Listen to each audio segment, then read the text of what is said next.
What happens when information never stops and thinking slowly disappears? I'm your host Sonia, and this is The Open Page.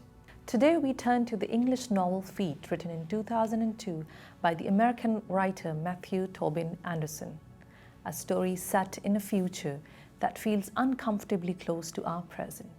In this world, technology is not held in our hands, it lives inside our minds. People receive constant information, advertisements, entertainment, and instructions directly into their brains through something called the feed. At first, this sounds efficient, convenient, even exciting. But feed is not a celebration of technology. It is a warning. Technology and loss of independent thought. And that's one of the strongest social concerns in the novel Feed. That is loss of independent thinking. Characters rely on the feed to tell them what to buy, how to feel, and even what to believe.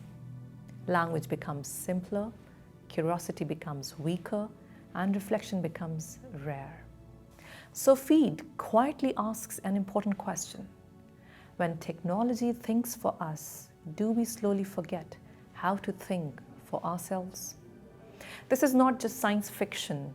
It mirrors our own world, where algorithms decide what we see, like, and ignore. Feed tells us that when thinking stops, consumerism invades and infests our lives, infests us. In the novel, people are valued not for who they are, but for what they consume. Even emotions become marketable. And when characters suffer or struggle, the system responds not with care, but with advertisements. And this reveals a disturbing social reality. When profit becomes more important than people, empathy weakens. So we find people falling into depression, isolation, anxiety, and a host of other mental health issues. The novel thus makes us reflect on our own lives. How often are our desires truly ours? And how often are they forced upon us? Another powerful aspect of Feed is its portrayal of environmental destruction quietly existing in the background.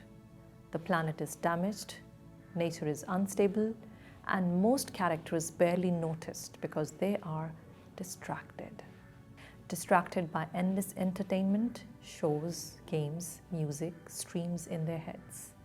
Advertisements and shopping suggestions tailored to their thoughts, trends, fashions, and consumer products, gossips, chats, and shallow conversations, instant information, and ready-made opinions.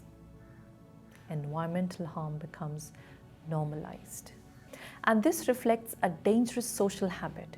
When crises do not interrupt comfort, they are ignored. So Feed shows us a future where environmental collapse is not dramatic, it's simply accepted. So what Feed teaches us about society? So what makes Feed powerful is not its technology, but its psychology. It shows us a society that is informed, yet unaware, connected, yet disconnected from reality. The novel reminds us that progress without responsibility leads to emptiness. Technology itself is not the villain. The danger lies in losing the power of choice, awareness, and thinking. So the book Feed does not ask us to reject technology. It asks us to remain human within it, to keep our hearts open and our minds awake, to care, to feel, to think, and to choose. Let's keep thinking. The page remains open.